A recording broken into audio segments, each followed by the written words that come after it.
So here we have the Ford B-Max Z-Tech on a 16 plate. I'm going to start off by showing you around the outside of the car, and then we'll hop in and run through some controls on the inside. But from the outside you can see that it's a 5-door car with alloy wheels. Let's start off inside the boot and then work our way around the rest of the car from there.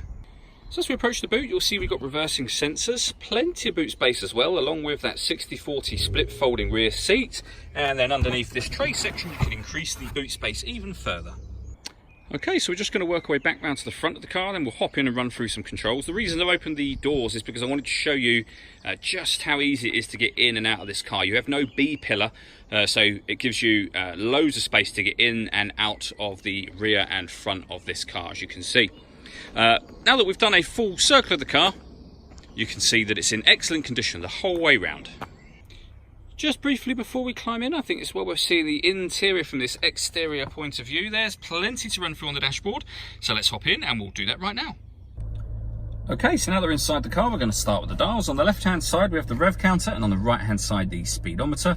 We have the fuel gauge in the middle at the bottom, and then above that, we've got the total miles for this car, which are 13,815.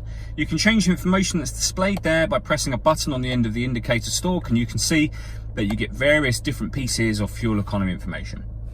We're back out to the steering wheel. On the left-hand side here, we have stereo controls and phone controls. So that button in the middle is the voice activation for the phone. If you hit that button, ask it to dial anyone in your contacts list. It can do that for you without you having to take your phone from your bag or pocket. That is, of course, after you paired it up, and that is done over in the center here by hitting the phone button and following the instructions up on screen here. When it comes to music in this car, you can see that we have FM radio. We've also got AM and DAB, and then eventually back round to the beginning again. If you want to listen to your own music, you can do that via the CD player. This car's also got auxiliary input and USB input, which you can see being displayed now.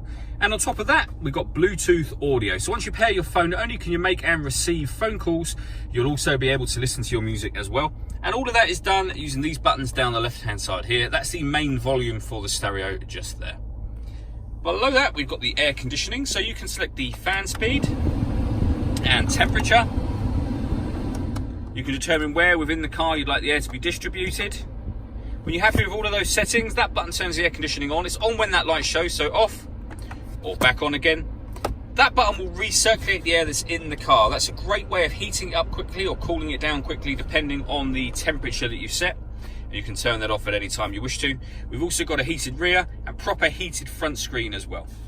Below that, we've got the 12-volt charging socket, so you can charge a phone or satellite navigation. And then we've got the auxiliary and USB inputs that I mentioned previously. And finally, the 5-speed manual gearbox. All that leaves me to say is thank you for taking the time to watch this video. If you'd like to come and see the car in person and have a test drive, please feel free to call any of our MJA sites. We'd love to hear from you soon.